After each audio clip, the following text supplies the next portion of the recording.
Build your wealth generation system. Get after it. Have somebody that can give you third-party correspondence, and then start educating yourself, because based on how our brain is wired, what we focus on will grow. If I'm focused on wealth generation, guess what's going to happen? Byproduct of it, I'm going to generate wealth. Welcome to the Contrarian Capitalist Podcast, the ultimate destination for accredited investors and entrepreneurs seeking alternative wealth-building strategies.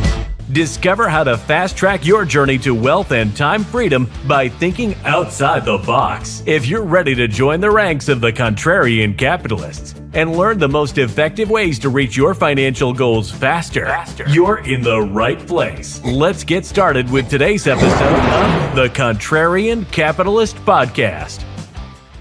Thank you once again for joining another episode of the Contrarian Capitalist Podcast.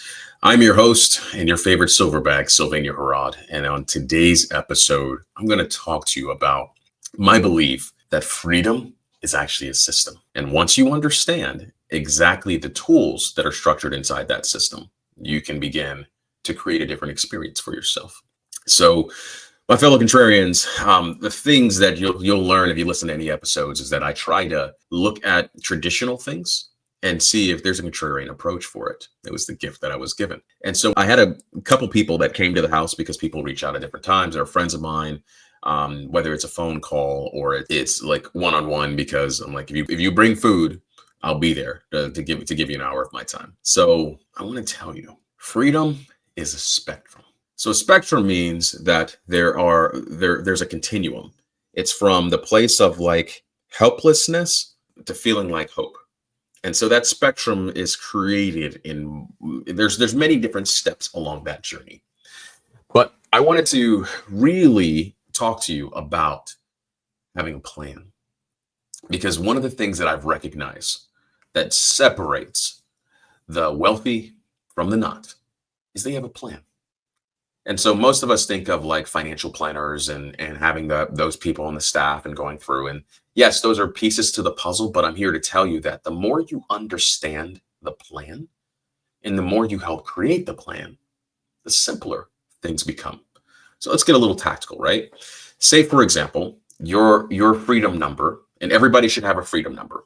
Freedom number is associated as how much is your needs of your outflows. So if you evaluate per month and you say, okay, my needs are things like $6,000. So you look at that and you look at it and you say, okay, this is how much my outflows are. Then you look at it from a self-employment perspective and you say, well, insurance is currently covered by my job and they're paying a majority of it. So I'm going to need to evaluate what quotes are and that yada, yada, yada. So you create your number at $6,000.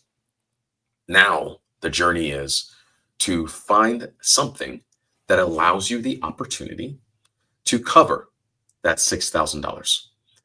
And so as you go through that process, what people don't forget to realize is most of us spend the time focusing on the $6,000. What you don't actually focus on is the first $100. That turns into $200. It turns into $300. Because what happens is there's a certain level of impatience, because we were exposed to more people making X amount of dollars. So then it makes us feel like we don't have enough. We're not doing it fast enough. We want to do it quicker. But I'm here to warn you. I have never rushed through something that ended up becoming a better outcome than something I took my time with. Because rushing is when you mess up. It's when you make slip-ups. It's when you like do half-baked things. Because I had a friend who bought a flip home, and they've learned over the span of the last 3 to 4 years that like there were places where they cut corners, and there's a lot of places where they cut corners. And while this beautiful house they acquired and their long-term debt is a certain dollar, they got to have additional expenses as they go through to fix and repair and rebuild some of those items. So I'm here with that information to look at. Let's look at the $6,000. So as you begin to acquire assets, because a key thing I want you to know is that it's not really about, there's a whole frame of thought in the FIRE community of people that they live off of next to nothing. And I'm here to tell you, I ain't doing that shit. I'm trying to live off of the things that support my family. You know, if it was just me living in an apartment, yeah, but that's not the case. You have to evaluate it based upon your current homeostasis.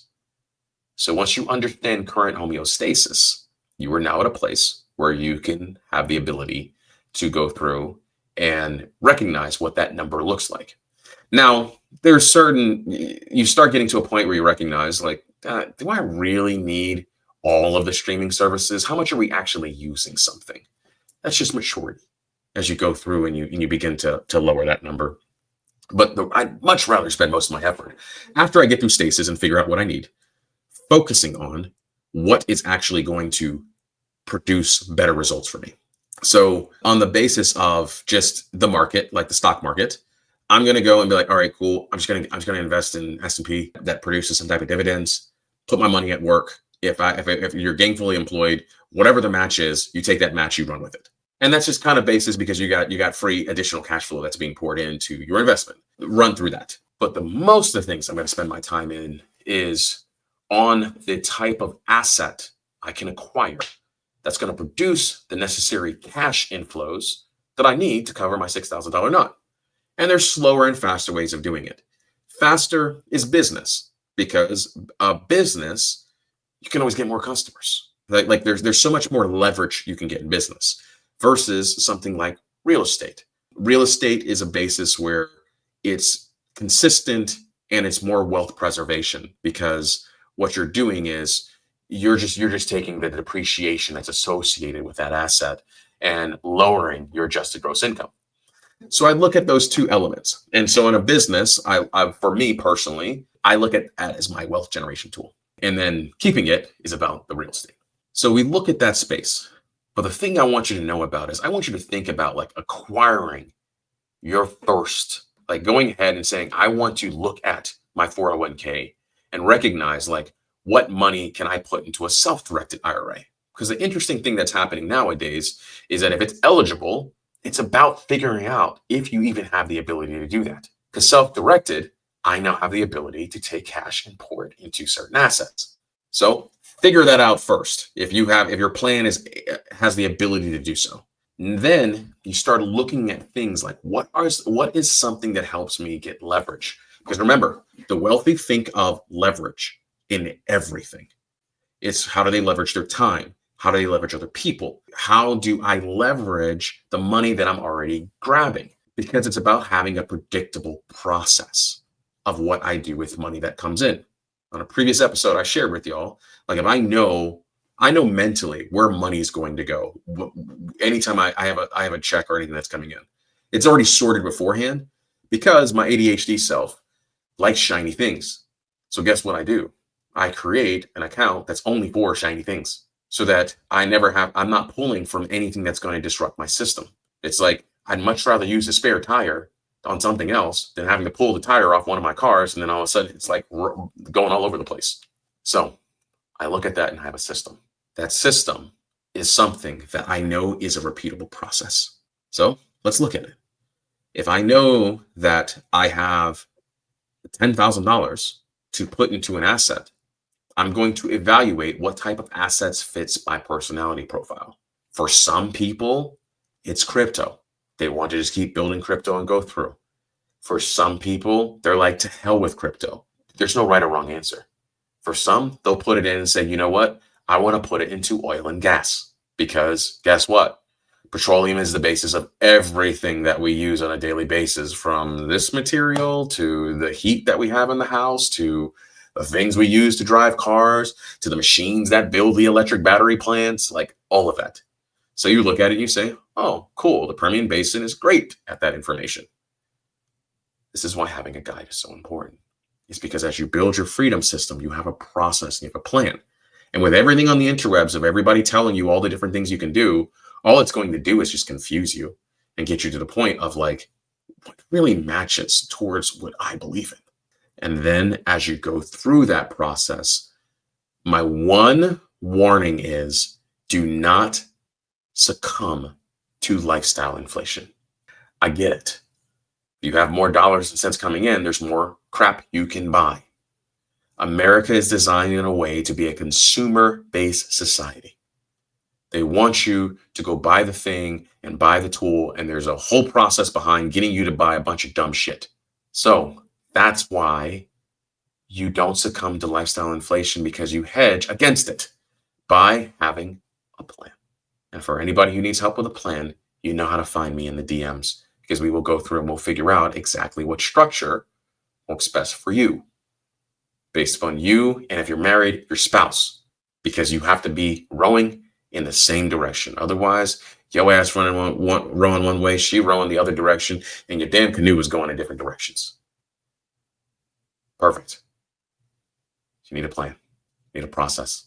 So as you have that plan, the thing I want you to know is that my plan is always designed for one thing and one thing only: autonomy. Because real wealth is about being able to spend time with those on a moment's notice. When my second mom knew she had a week or so left to live, I stopped everything I was doing. I hopped on a plane. I went cross country, and I was just there. My wealth generation system was still running. It was still doing things. And while I had cash that was outlaid at that period of time, my system was building for me the entire time. And that's the real goal, is having that structured system that enables you and moves you closer. But you have to make sure you stop and celebrate those different moments. Because if you don't celebrate $100 of new inflows coming, you damn sure ain't going to celebrate when it's 10,000. Because it's all the numbers are going to be the same. Like, they all feel the same. You're like, whatever, you know? But the key thing is that, do you have meaning in life? Are you building something that's going to supersede yourself? And that's where it becomes fun. So to land the plane in this conversation, you have to have a system. That system will define exactly your next steps, your processes, and the tools you want to go through. And the very easy way to understand that system is just get a grasp of your outflows and inflows. Do an audit of those outflows and see what you really need to keep in there. And I don't like to use the word budget, because that sounds like FU to my ADHD brain. I look at things as like my wealth generation system.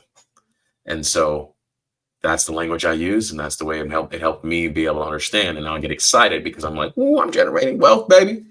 Not, I got a budget. Ugh. So build your wealth generation system. Get after it. Have somebody that can give you a third-party correspondence, and then start educating yourself. Because based on how our brain is wired, what we focus on will grow.